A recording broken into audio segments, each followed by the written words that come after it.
Hello mwese mukurikiye Afrosky TV, mbashije kubasuhuza kuba mwongeye kubyuka mugira umwuka wo mu kabazima.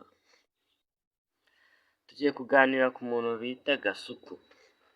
Gasuku ubundi ni muntu ki? Jay Squeezy. Aho ari hose ndabizi ko kunyumva byoroshye.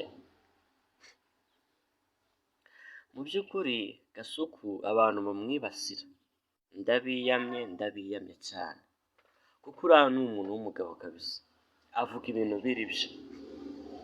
Nk'abana b'abanyarwanda rero dukunda igihugu cyacu dukwiye kumwumva, kuko arwanira ishyaka abanyarwanda muri rusange.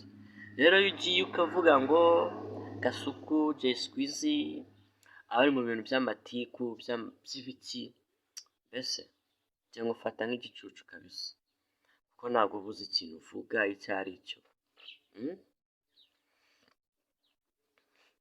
Rero niba mubasha kumva mwumvishe kabisa.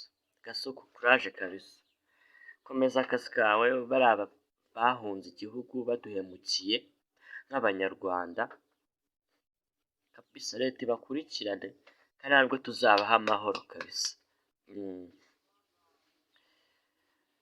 Kabisa njye nkurikirana ibiganiro byawe, kandi abifuza kuzaba bakurikirana Afrosky TV namwe mbahaye salute, kuko muzaba mbagezaho ibiganiro bitandukanye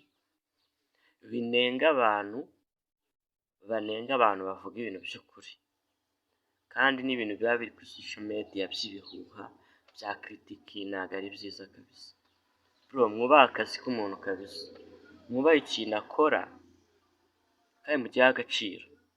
Ubwo rero ugiye ukavuga amafuti ku byo umuntu yivugiye, wowe byarakunaniye kubivuga ubundi ko ari cyo mbabaza.